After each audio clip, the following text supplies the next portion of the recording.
the idea of your father being stuck in this cell, being tortured? He's in a very small cell, 22 hours a day at the moment. There have been 10 people who have died in that prison. What is your message to General Kasim Suliman, the current leader in Pakistan? Respect democracy, respect the will of the Pakistani people, and respect the rule of law. Trump has a great relationship with our father and vice versa. Thank you, Ben. If anyone can make a difference, he can. Are you prepared to risk being arrested and going to Pakistan? But on one side, we just want to see him. It's been too long since we've spoken to him. Do you fear that he may die in there? There's so many ways for them to plot some kind of assassination. Pakistan's former Prime Minister Imran Khan has now been in jail for almost 2 years. He's currently serving a 14-year sentence on corruption charges he's always denied. His wife Bushra is serving 7 years. Reports suggest that both Khan and his wife are now being kept in harsh and degrading conditions, which amount to political persecution, and that Bushra has been gravely unwell. Well, Khan and his party remain hugely popular in Pakistan, and the case has roiled the country, which Khan claims is living under an undeclared martial law. Well, joining me from our studio in London are Imran Khan's two sons, Suliman and Kasim. Well, welcome to both of you to Uncensored. You know, I said this to your dad when I last interviewed him. When I was about 10 years old, I was a fan of Sussex County Cricket Club and used to bowl at your dad in the nets when he played at Sussex. And all I remember about him was he was an incredibly kind-hearted, generous man then as a cricketer who allowed kids to bowl him in the net. So, you know, I go back a long way with your dad in his other incarnations, a great cricketer. For you guys, I know you both love your cricket, but for you guys, just on a human level, let me start with you, Suliman, if I may. On a human level, you've now not seen your father for how long? Coming up to 3 years in November. And you haven't spoken to him, I think, for at least 4 months? Yeah. Last time we spoke was in March, I think. Right, and you're 28, and Kasim, you're 26. I've got three sons, 32, 28, 24. I couldn't imagine going a week without having any contact with them. What has this been like for you guys on a human level? I mean, it's been, it's obviously brutal. We're used to speak to our father very often. I mean, the court mandated that we speak to him once a week. We barely spoke to him, you know, once every 2 or 3 months. And even when we did speak to him, we would often get a message at around 2 a.m. in the morning saying, you're going to speak to him at 9 a.m. And so if you miss it, that rolls on. It's another 2 months we don't speak to him. So that was our one kind of solace, that we got to at least speak to him occasionally. Now, since the last interview we did, it seems they've become a little bit stricter, and we haven't spoken to him once since the last interview we did. It seems like that's kind of a technique that they're using to try and break him or cause him a little bit more distress. And Suliman, what conditions do you believe your dad is now living in? So he's in a very small cell. He has to be in there 22 hours a day at the moment. He's only allowed out of his cell for 2 hours a day at the moment. They've restricted access. Books were kind of his only solace. They've kind of restricted access to the books that he wants. He's had access to his lawyers and his personal physician and his family members restricted. I'd like to add as well, the conditions in there are awful, as in there have been 10 people who have died in that prison of hepatitis C, and that's because of unsanitary conditions, you know, equipment like razors and things that haven't been cleaned properly. So, you know, it's very, very clear to see their awful conditions. He's washing himself in water that isn't just unfiltered, it's visibly murky. It's apparently discolored. So, you know, the hygiene levels in there are pretty abhorrent. Do you fear, Kasim, that he may die in there? I mean, you try not to think about things like that, but yeah, I mean, I've had moments where I've thought, you know, am I going to see him again? And, you know, it's been so long. This is the longest we've ever not seen him. Also the longest I've ever not spoken to him. So now it's just getting so desperate that, you know, we're quite private people. We don't usually do things like this, but it's getting to a stage where we're desperate. We want to do whatever we can.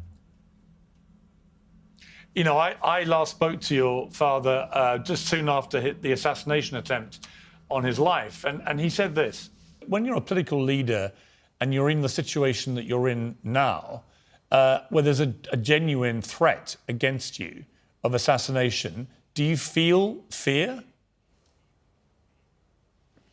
No, you know, Piers, when I entered politics, I actually had conquered my fear of dying. Otherwise, I would not have entered politics, because I came in to stand up against the entire status quo. I came to fight corruption. Today, the entire political spectrum, 16 parties on one side and I'm on the other side. And because this was the status quo, which is 60 years of our last 62 years, half has been ruled by military and half by these two families. So I came to fight these two families. You know, he's shown extraordinary courage there, Kasim. You know, I'm not surprised. He's as a political leader, he's behaved exactly the way he did as a cricketer. You know, showing great courage and leadership and so on. But you know, that was an occasion where he very nearly got killed. I mean, it was a very, very close escape from assassination. Again, as his son, what is that like for you? Look, Piers, we built a very thick skin with him. When we were younger, we knew he always went headfirst into very dangerous situations. He went against mafias. We saw him get shot. That was the last time we actually went over there. Was straight after that, and that's the last time we saw him. But you know, he's a very resilient character. He's always been like that. It's his strong faith. He was like that even before he had that strong faith.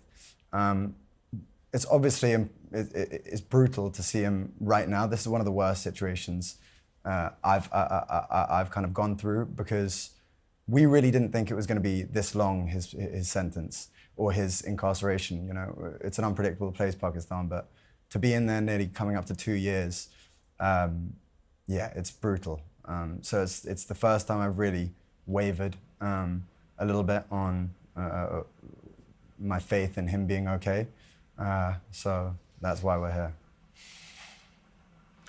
Suliman, I did another interview with your dad where he talked about you guys. Let's take a look at this. You also, Imran, you have kids back here in the UK, and your ex-wife Jemima was on Twitter saying how relieved that they all were to see that you'd survived this. But, you know, in those moments, you must also, you're a father. You know, what were your thoughts once you knew you'd survived about your sons? Did you want to speak to them quickly? Because obviously they would hear about it perhaps before you could even talk to them. I went to the hospital, 2 hours drive. The moment I got there, then I spoke to my sons. And of course, I spoke to my wife, both of them. My wife actually was remarkable. You know, the fact that I was saved, she was quite relieved. But my boys were sort of quite worried. And I hope to see them soon. I mean, are they keen for you now to stay out of the public eye? Is that on your mind, your sons and how they feel? My sons, when they were younger, I'm talking about my older son was very sensitive. So when they were about 8, 9 years old, my older son, that's when he used to worry a lot, you know, and he always wanted me out of politics. But, I feel that, we human beings have a responsibility to our society. And this is the spiritual way of life. There are two ways. One is material yourself. The other is the spiritual.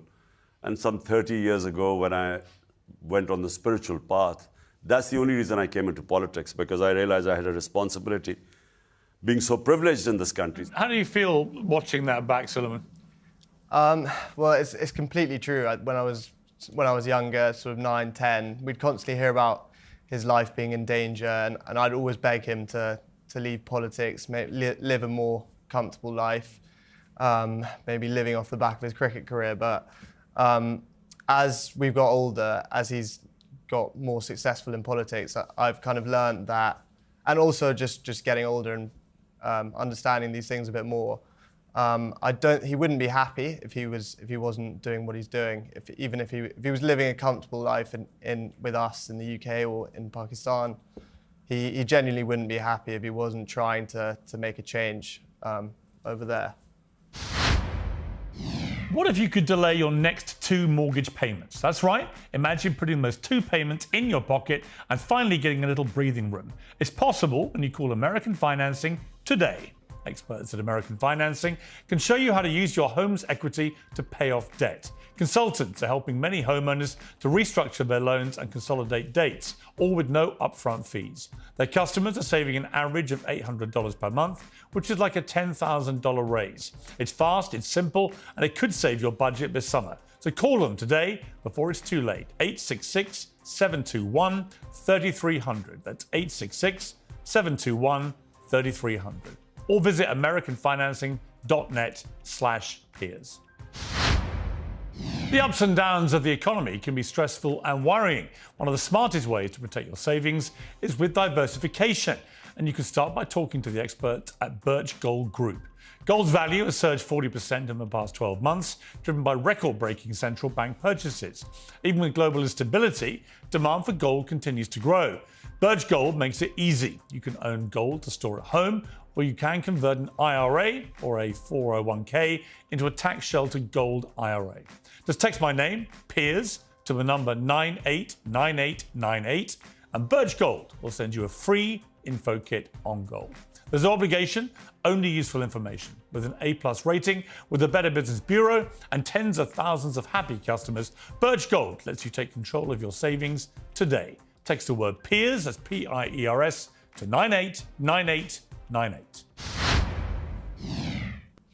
Kasim, I know that you guys were planning to go over to Pakistan and try and help your father and maybe even affect his release, but that you've been told you won't get visas and that if you do go, you may face arrest and indeed potential imprisonment. Yeah. Is that the case? And what do you intend to do given that backdrop? Well, yeah, so we wanted to go. We want to do whatever we can, as I said, to try and make a difference. We heard maybe, on one side, we just want to see him. It's been too long since we've spoken to him. So when we floated the idea of going, we were told by people in the Pakistani government that we would be arrested. And from other people, we heard, we had warnings from family members, inside sources, all sorts of people saying similar. So we've still tried to get our visas. We still are looking to go at some point. We've applied for our visas, that we haven't had a responses yet. We'll see what happens. Suliman, how determined are you guys to try and get your father out of prison? Incredibly determined. That's like Kasim said, we're quite private people. We wouldn't normally do this sort of thing, but we've recently been to America to speak to politicians over there to see what we can do, see if they can help support and advocate for his release. It's just got to the stage where we're doing everything we can to help from abroad. If we can't go over there, if we don't have assurances that we can go over there and see him and make a difference there. Kasim, what's your message for President Trump? Because he, probably of all world leaders right now, he might be able to affect real pressure on this situation. Do you have a message for him? Well, yeah. I mean, if anyone can make a difference, he can. We spoke to Richard Grenell, and he was a big advocate of my father. He publicly tweeted in favor of our father. We know that Trump has a great relationship with our father. We know, and vice versa. They had great conversations when they were both in office, and they seem to have mutual respect for one another. If Trump was able to make a statement or in any way speak to the establishment over there to get our father released, I know he's one of the few people who can. So of course, we would love to kind of have a conversation with him or hope for some help from him or support. Obviously, you don't give interviews, you guys, Kasim, and you barely do this kind of thing ever. You've always been very private, as you said, and I've always been very respectful of that to you guys. I know your dad, I know your mum very well. For you to come out and do this kind of interview is a big deal for you, isn't it? Is part of the thinking that you will just raise a lot of awareness, that people may see this and the pressure may increase in a helpful way? Yes, for sure. We want politicians in the UK and America to speak up about the situation over there, the human rights violations. You know, there are countless human rights violations, from the torture tactics they use, turning off the power for 10 days in his cell and all lights in his cell.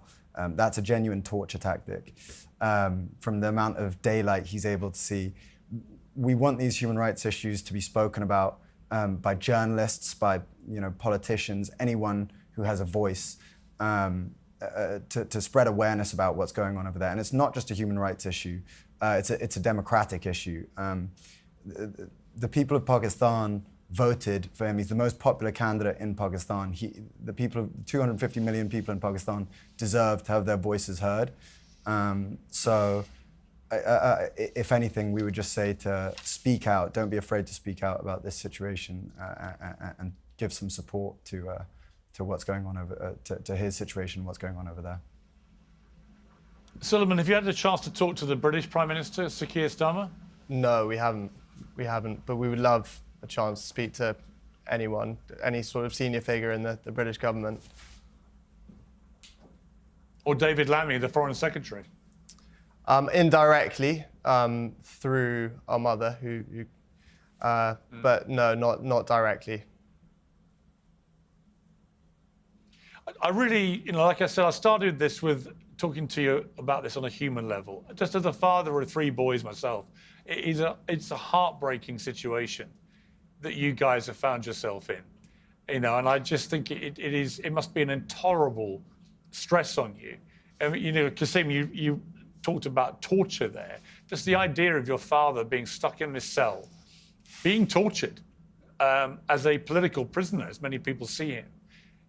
That must be incredibly stressful. How are you getting on with just regular life with this going on? I mean, it's difficult. You have to dissociate to a certain degree. I get on with my work. I'm busy. I run a company here, so I try and just focus on my day to day. But at moments like this, you have to realize that everyone has a duty in their life, and we're born into a lot of privilege. We're very lucky, and so one thing we have to do is just focus on this as much as possible right now and try and get him out of this situation. He's done so much for the people of Pakistan. He's built the first cancer hospital in Pakistan. He's built universities there. He won the World Cup in '92. The people of Pakistan adore him, and for good reason. And the least we can do is, as sons, is try and speak up about this and try and make some kind of impact. So even if it is a little bit painful, speaking about it is the very least we can do. And Suliman, he's been convicted in Pakistan of corruption charges, as has his wife. What is your response to that? Well, I think anyone who knows him knows that he's not a corrupt person. If he was truly corrupt, he's been offered multiple times to join one of the established parties, and he could have just enriched himself that way, as they have. Instead, he chose to start his own party 30 years ago. Took him 20 years to even be taken seriously in politics. And he could have lived a comfortable life, like I've said, off the back of his cricket career. The whole reason that he started his party in the first place was to fight the kind of rampant corruption that Pakistan has suffered from since its inception, really. I think anyone who knows him, even people within the establishment who are accusing him of this, know that he's not a corrupt person.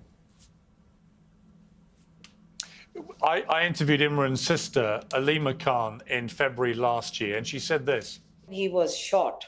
There were about 2 snipers and 1 person on the ground who shot at his rally. But then there was another attempt when they barely made it out of the judicial complex, but they had snipers on the rooftops. They were going to shoot at them. That was about to be a second attempt. So it's not that it's 2 attempts. And in jail, maybe we were worried about his safety in jail. Like, is he safe in jail? Will they poison him? So there's always a concern. But I think he's helped all of us come through the past few months. And we feel, well, if you're going to die, then it's going to be a big contribution towards a cause. I mean, there she was raising the spectre of somebody potentially poisoning him, Kasim. I mean, the problem is he's kind of defenseless in there, isn't he? He's on his own, he's defenseless. It's a very vulnerable place for him to find himself. Yeah, completely. It's horrible thinking about him in that cell. When you hear the stories about it just getting worse and worse, what really was quite painful to hear was recently hearing about him losing a lot of weight. The heat over there is unbearable, and we know he doesn't have any air conditioning, he doesn't have any fan.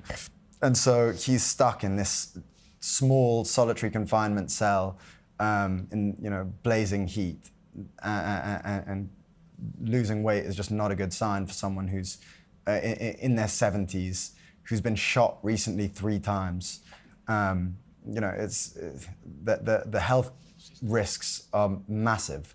So there's so many ways for them to plot some kind of assassination.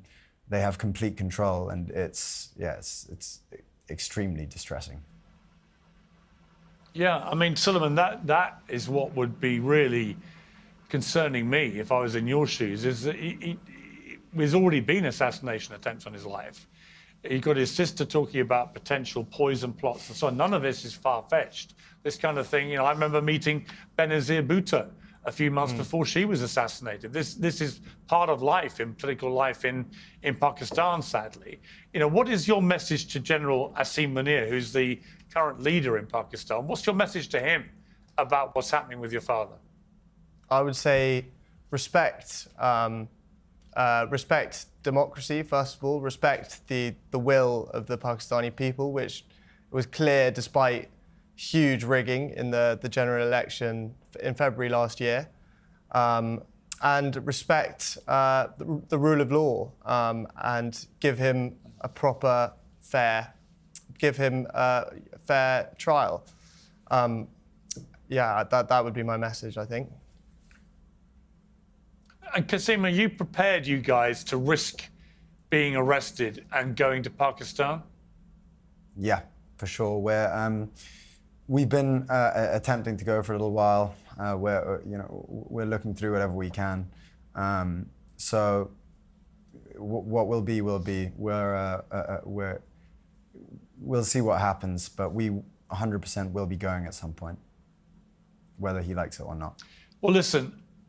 Yeah, I greatly appreciate you coming on Uncensored. I've been very moved by your plight. I've talked to your mother a lot, as you know, about this.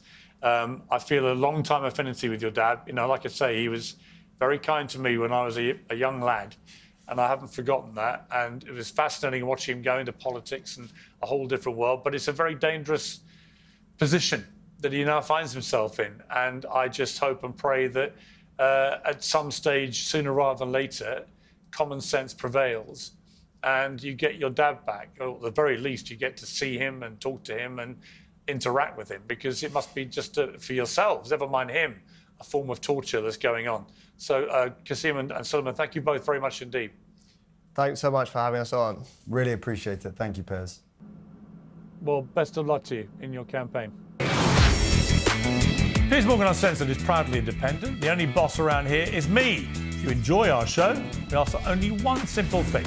Hit subscribe on YouTube and follow Piers Morgan Uncensored on Spotify and Apple Podcasts. And in return, we will continue our mission to inform, irritate and entertain.